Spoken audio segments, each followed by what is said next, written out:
Okay, let's get started. Welcome to Karmada community meeting. Today is June 11th, 2024. So today, uh, my I'm sorry, my course, right? Uh, Mihash. me hash. Hmm. Oh, sorry. Oh, me hash. It's Okay, totally fine. and Aditya will talk about the uh, proposal for stable CRD support in Karmada. So, um, Yeah, thanks. So when it comes to our use case, there are actually two things that we wanted to go over today. Um, okay. it's sort of a two-part proposal, and I think we might need to make edits because I saw a recent comment on the PR that's aiming to add the Flink deployment custom interpreter or as a default. Um, And so our proposal was kind of divided into two parts. The first is improving the CRD scheduling. Mm, So at the moment, the way that we've been essentially scheduling our applications is by setting the replica count to one, mm-hmm. and then creating kind of like a super replica, right? So the replica Yes. requirements um, end up being the sum of all of the job manager pods and all of the task manager pods that we're trying to schedule. Mm-hmm. But the limitation at the moment, and we require that we use the accurate estimator because we want to schedule our applications per namespace, and by looking at each individual resource quota within namespaces, um, Mm-hmm. is that when the max replica is estimated, which we can take a look at, I think it's in estimate.go. Um, Mm-hmm. what happens here is we run all of the replica plugins. And so at the Mm-hmm. moment, we're just using the resource quota plugin. And that will correctly identify the max number of replicas that can be scheduled in a namespace. So for example, let's say that this returned four, right? So four max Mm-hmm. replicas can be scheduled in the specific namespace. Um, Mm-hmm. the problem is that the way that the accurate estimator has been implemented is in order to account for the resource fragmentation issue. So you want to prevent cases in which a single replica can't be scheduled to any node, even though it seems as if there are enough resources on the cluster. And so what happens here is that we essentially end up checking to see if there are any nodes that can house that super replica, which doesn't, it's usually not the case because the total amount of resource requirements for a Flink deployment can be quite large. And so there's no guarantee that a single node will be able to house all of those pods. And Yes. so typically this just returns zero because there are no nodes that can house everything. Um, Yeah. the way that we've kind of gone around this is I've essentially just commented this out in our like custom image. And then we just return the max replica count that's been essentially estimated by the resource quota plugin. This isn't ideal because we could still deal with or encounter like the resource fragmentation issue. But what we would really desire is a way to be able to um, essentially subdivide the replica into a list of components, which I wanted to Mm-hmm. ask if is that something that's already supported? So in our case, what we would desire to do is essentially we do have one replica that we want to schedule, but that replica would be subdivided into a variety of components, one of which would be job manager and the other would be task manager. Um, and we could essentially loop through those components and check that those individual components can be scheduled on specific nodes. Um, and then that way you could kind of understand whether or not a specific cluster has enough resources to allow you to schedule your entire application. It Yeah. seems as if from the comments that I read here, That's something Yes, that's planned on being supported, but it's not currently supported. yes. Uh, uh, yes. I when I review the PR today, I realized that there is a problem. Just you mentioned that. Um, so if you add both the resource requirement for the job manager and the task manager, there will be require a super node. So that's the problem. But for now, um, how do you think the workaround here? Um, like Uh, yeah. so the workaround at the moment for us has just been to return whatever the value that the resource quota plugin predicts. And we do realize that this could lead to a resource fragmentation issue, but given the fact that we have failover defined, if for some reason the Flink deployment gets scheduled to a cluster and the cluster ends up not having sufficient resources to schedule every single pod of that Flink Mm, deployment, eventually we'll just reschedule it to a different cluster. Um, and so for the time being, that is sufficient. But what we were proposing, and I guess what I wanted to double check with, is when we take a look at the the resource list. So this resource list is a component of the replica requirements.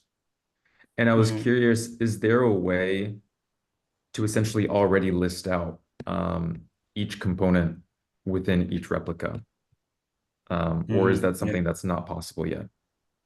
So for example, we have a set of resource requirements for each Mm, replica, and then individually we could have this resource list um, and just list out all of like the individual components that are required as part of the replica. Now I'm trying to find where that is. I think I may not have taken a picture of it, unfortunately, but essentially it's just the definition for the resource request.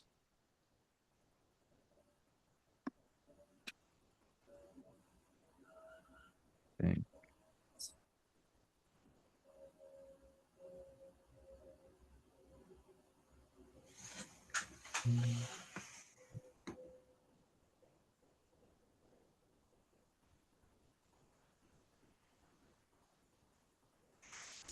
Right. So here we have the replica requirements struct, and we already do have a resource request, which is just the resource list. And mm, so is it possible to just list out all of the different resources that are required for the replica? And in that yeah. way, we could say, okay, here's the resource request for the job manager. Here's the resource request for the task manager. Would Yeah. that be something that we can do?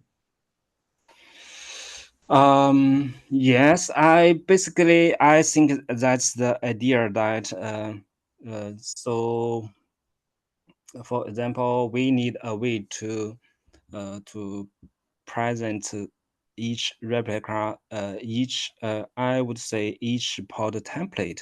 Yeah, each Mm, pod template resource requirements in resource binding.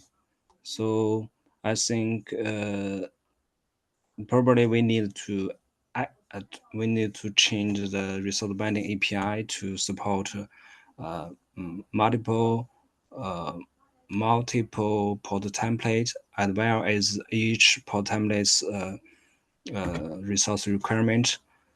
And after that, we need a way for Karmada scheduler to estimate if a single cluster can hold all of them. So mhm. yeah, I think basically, yeah, you mentioned that we need represent the um, replica requirements um, for each replica. Yeah, I think that's my idea. So Okay. I so, mm, Yeah, including multiple pod templates in the, I guess, resource binding definition is probably something we could use as well. But I think in our case, we would need to make sure that both of those components are scheduled on the yeah, same cluster because yes, we can't, like at the end of the day, we're just applying a CRD definition, and then the operator for that CRD takes over once it's applied to the member. So in a way, like we can define these individual components as a way to mhm. optimize the scheduling, but we aren't interested in subdividing the pod templates. Um, does that make sense?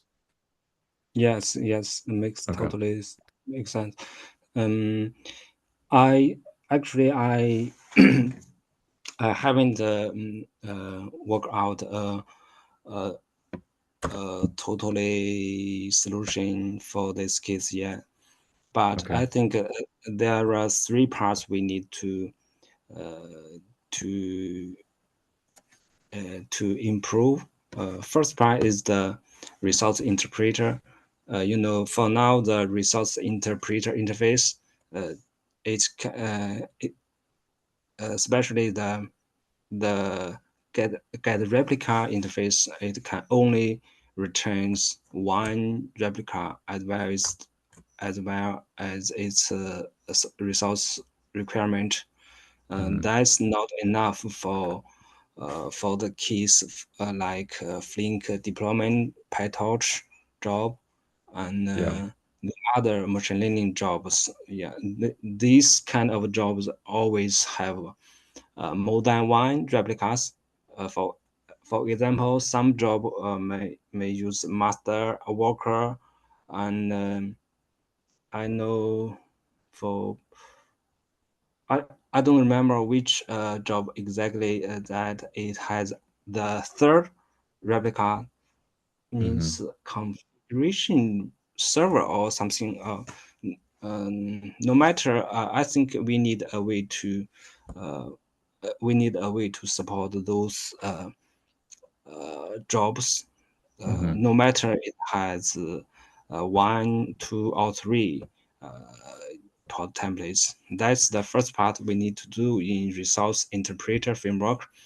Uh, so the second part is we need a way uh, to present the resource requirement for each pod template in the resource binding. And yeah, and the third part is that we need a way to for for the scheduler to schedule the workloads and take all the replicas resource requirement into account during the scheduling. Yeah. So I think we're on the same page for most of these improvements. I think specifically in our case, what we're most interested in is just optimizing the scheduling at the moment.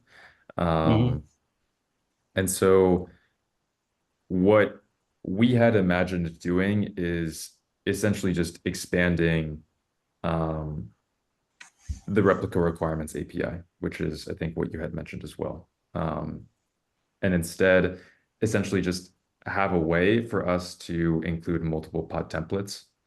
And then mhm, during the estimation, we would instead loop through each node and see if each individual pod template could be scheduled on each node.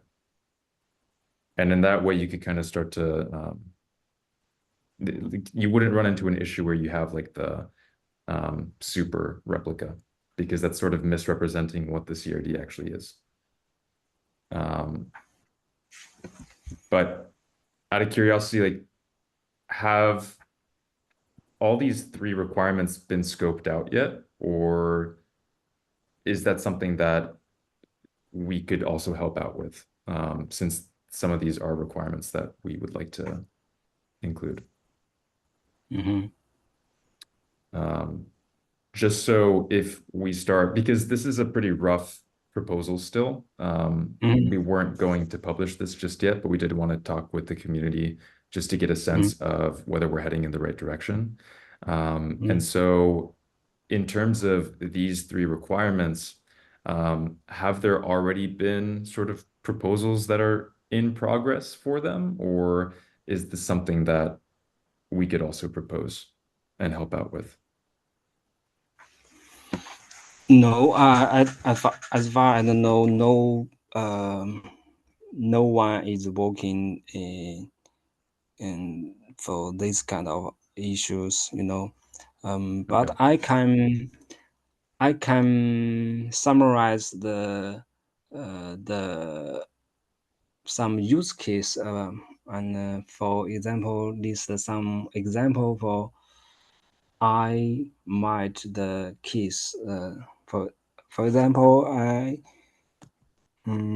some user may ask how to schedule the, for example, PyTorch job. Mhm. So the I I think it will help for us to get um, a common use case. So what we are going to build is a common system that can support multiple job types. Okay. I can add something to the proposal then. Okay. Okay. Sounds good. In that case, I think what we'll do is kind of go back to trying to understand how we can generalize the get replica estimation, because we're Mm-hmm. not super familiar with Flink cases in which the replicas might be more than one. You did mention that there are special cases out there. So it Mm-hmm. would just come down to how we would actually parse the Flink deployment CRD to fetch the replica count. Because even in cases where the replica count is more than one, are those replicas supposed to be co-located? Or is it okay if they're spread across different clusters? Yeah, you mean collocated is they are collocated in one cluster, right? Yeah. You are not expect these replicas are co-located in a single node, right? Not in a single node, no, Yeah, just so that they're in the yeah, same cluster. yes. Yeah. Okay, so that makes sense. And then, yeah, I think we're in agreement with the way that we can account for improving the scheduler, and kind Mm, of representing each component of the mm, CRD. I think what we might do in that case is we can just do draft two separate proposals, because I think the work necessary for stateful failover and the work necessary for improving like the CRD scheduling seem like mm, fairly distinct things. So I think we'll try to make sure that our proposal kind of targets each one of these requirements. mm. Um, okay. Um, Do you have any other questions on the scheduling component before we move over to the failover? Actually, I think each one of the proposal here the CRD scheduling improvements and support stateful failover option. So Hmm. I think they can be two proposals, right? Oh, yes. Yeah, that's what we were gonna do. Yeah, there are two proposals. Yeah. Yeah. Um, so yeah, we can plan So on kind of we, publishing we, them we separately. I also have a question that um uh So before the proposal uh, get move forward, does this CRD scheduling thing would block you? It's somewhat of a blocker, but only in the sense that we've kind of moved past it by using our own kind of custom image for Karmada. And Mm, so, like the section that I had highlighted before in the accurate estimator, the one that essentially checks each individual node, we've essentially commented that out and instead are relying only on the resource quota plugin. And so that mm, resource quota plugin essentially just takes a look at the namespaced resource quota and checks mm, to see if the CRD could fit within that resource quota. yeah. There could potentially be cases in which like the resource quota states that you technically have enough space to schedule the replica, but Mm, it ends up being that individual nodes don't end up having enough space to hold every single pod. And in that case, we would end up just rescheduling the Flink application to a different cluster. So for the time being, that's okay, but we would prefer that the scheduler is able to account for these issues um, in the first scheduling case. Like we don't need to rely on failover. Um, so in a way, it's definitely something that blocks us from using Karmada in production. But mm, for the case of just like deploying to dev, I think it's okay. mm. Okay, got it. Um, okay, so we'll kind of fine tune that proposal then and come up with a better solution. Um, when it comes to the support stateful failover, so I think some of you have looked into Flink's background. And Aditya, if you want to kind of take over for the background here, you're more than welcome to. But I think we can kind of just go over a quick sort of end-to-end flow for how we picture our own stateful application failover. So, Aditya, would you like to describe the background info or Yeah, sure. okay? Yeah, so I guess the main thing that we're trying to add is the support for stateful applications. So I think as of now, Karmada doesn't really take into account any of the state um, when there is like a cluster failover or an application failure, cluster failure or application failure. So in our particular use case with Flink, Mm-hmm, so Flink is going to take snapshots of the current state at like regular intervals, and these snapshots are called checkpoints. And these are then stored in some durable store like S3 or HDFS or something. So when we use Flink with Karmada, when a cluster or application failure happens and the job gets migrated to another member cluster, we want to make sure that we retrieve this last state from this persistent store um, and then resume processing from that last state. So this way, we're not losing um, any information when the failover happens, and we don't, I guess, lose any data that's required to be processed as well. And in Flink, at least, the way that this is done is by getting the exact path of um, the state that needs to be restored from. And this path is generally in the form of some checkpoint directory and the job ID that is being restored.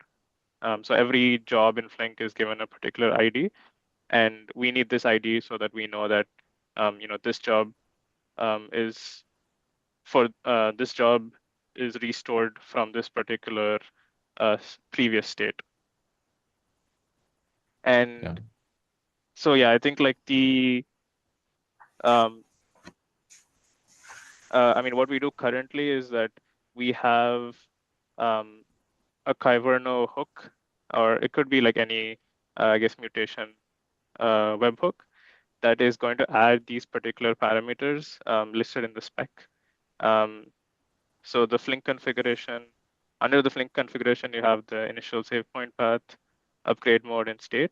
And this save point path is what is going to tell us like this is the previous path that we need to resume processing from. And so I guess like since Kyverno is doing this for us, I guess like we depending on the different ways of like what stateful applications or how they are defined, this would probably differ for different use cases.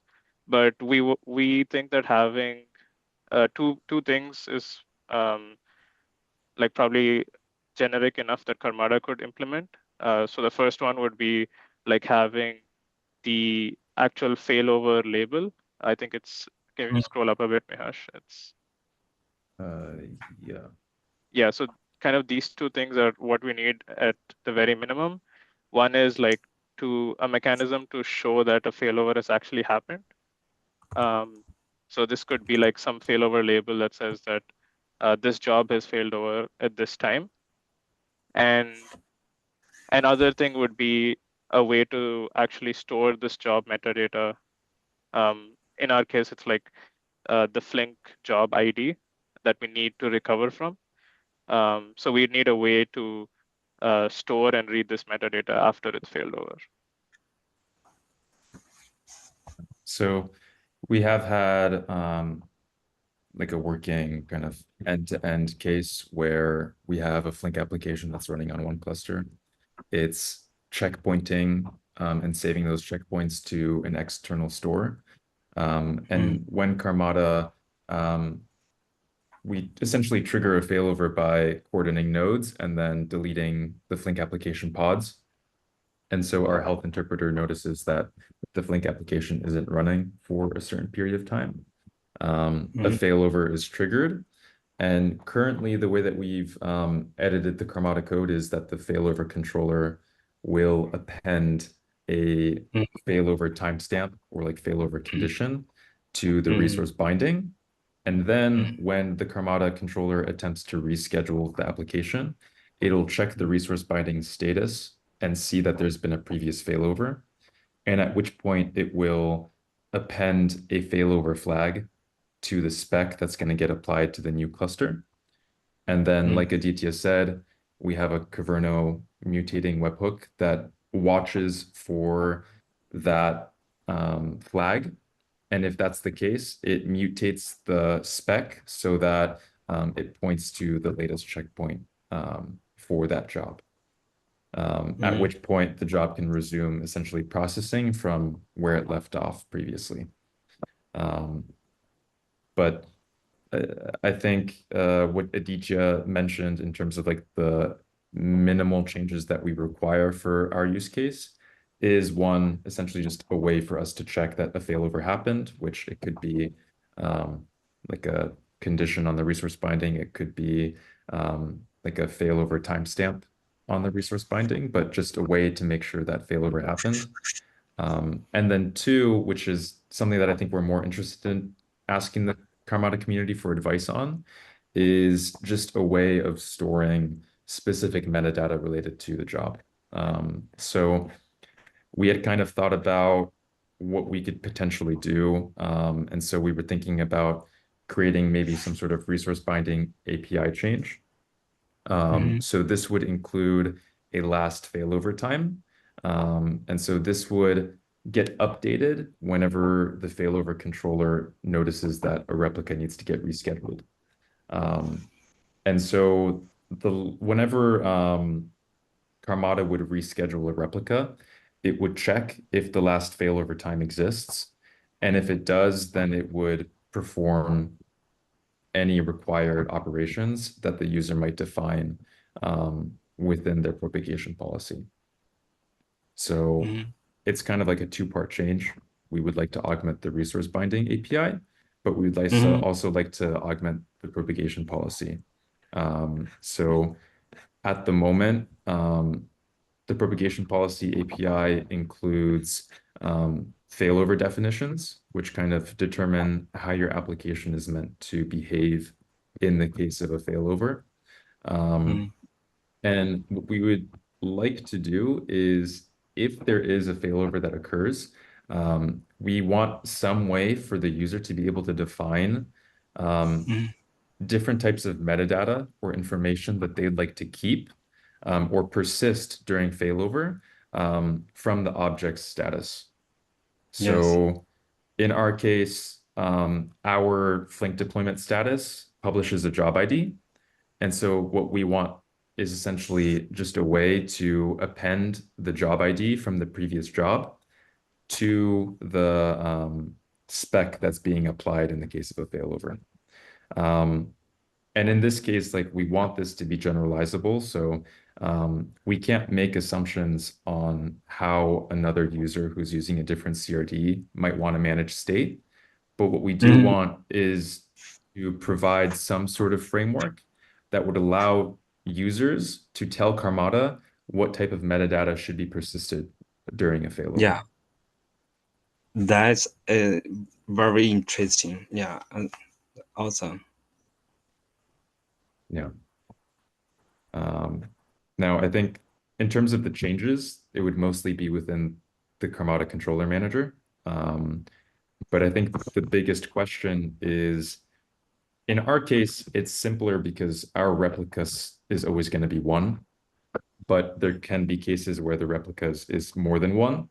And so in that case, you want to make sure that each replica is tracked individually, and so that metadata isn't mixed up between replicas that are getting rescheduled. And so we would need some way to kind of almost track each replica using some sort of unique ID. But we also just don't know where we would store that metadata. Because if we store it directly within the Karmada controller manager, if the manager goes down, then that information will get lost. But we're not sure whether that's something that we could just write to etcd. So we were curious if there's any sort of recommendation that you might be able to give us. Yeah. I think you are right. We cannot store the data in controller, so it's not persist. It once it go down, the data is gone, right? So I think first thing when I see the propagation policy, that's the persisted during failover. That's awesome. I think there is. I think that it can let the users to define which data should be carried to another cluster. Yeah, I think this is agreed. The second thing I think for now, we for the second part you mentioned the resource binding API change. I some idea in my mind is that for now the resource binding lack of the status for the failover, including the failover history, and so I'm thinking not just a time step here. I'm thinking if we should more fields to record the failover state. For example, the workload failover from which cluster to which cluster, and when it happened, something like that, so we can have uh, more info from the resource binding, and after Mhm. that you can use this status uh, to do, no matter you will use the to label to set metadata or something. So That's a good idea. And then, yeah, we could even kind of just segment the history per replica. Um, and so you can update the status when each individual replica is failed over. And so you yeah, could track the individual metadata under each replica as well. so yes, exactly. That's the idea is that when I think how to extend an API, what I'm thinking is that um, if we want to add some status field to the status part, what I'm thinking that uh, we need um, more info. I would prefer more. I would prefer more info in the status. Uh, Okay. for um, actually I don't expect the info when and where will be used, but I would prefer that the the info would be sufficient for a lot of cases. Okay. Mhm.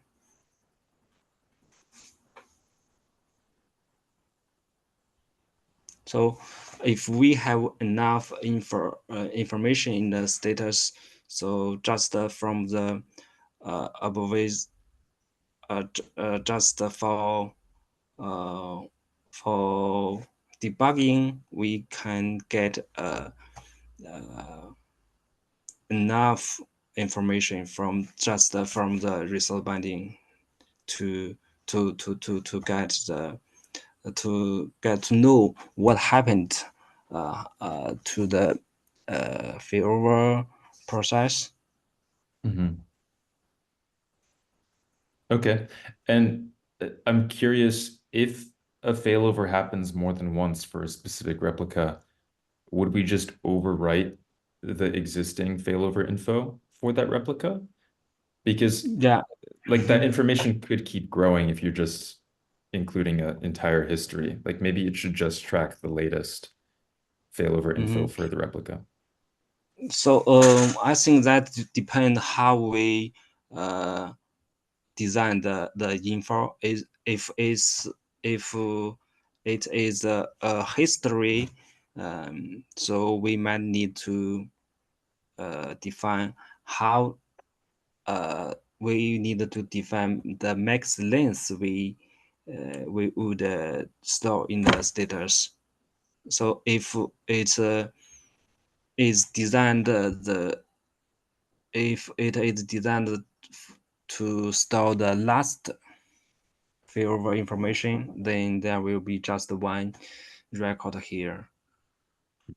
Okay.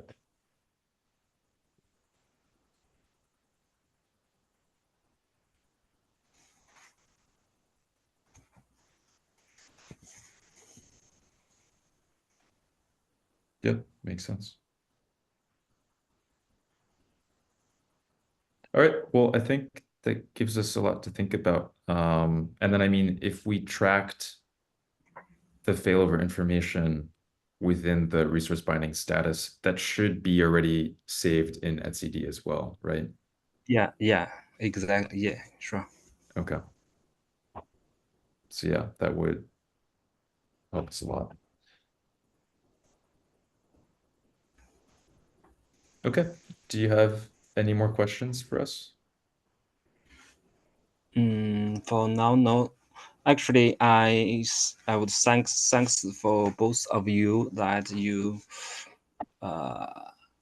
explained a lot to me for your use case. Actually, I for the past 1 or 2 weeks, actually I read a book about the Flink and went through some document the documentation from the Flink Flink website.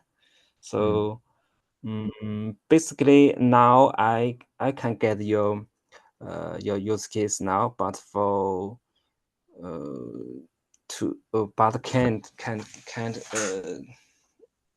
too specifically.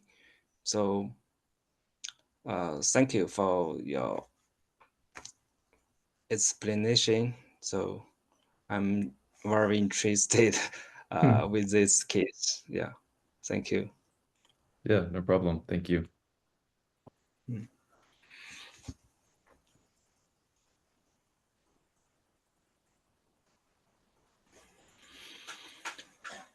So what would you share the proposal or Yeah, so I think what we'll do is essentially publish the proposals independently. So one for like the CRD scheduling improvements and then one for the failover change. And I guess we could plan on publishing those later this week once we clean everything up. If that sounds good. okay, sound good. Thank you. Cool. Thank Yeah. you. I Thank you guess so much. do you recommend like having another meeting before publishing, or can we just go ahead and publish and then we can talk about improvements there itself? Both okay to me. If you want to, um, for example, you want to me to take a look before publish, you can send me a link. Okay. And if you need a meeting, you can just tell me. We can schedule a meeting. Sounds good. Yeah, I guess just for like more implementation details, we could probably maybe just do it via the proposal. I guess we can decide. Sounds good. Okay. All right, well, thank you so much for your time. It was really helpful. Okay. Thank you so much. Have a nice day. Then see you next time. Bye. Yeah, see you next Huh? time. See you. Bye. Take care. Bye.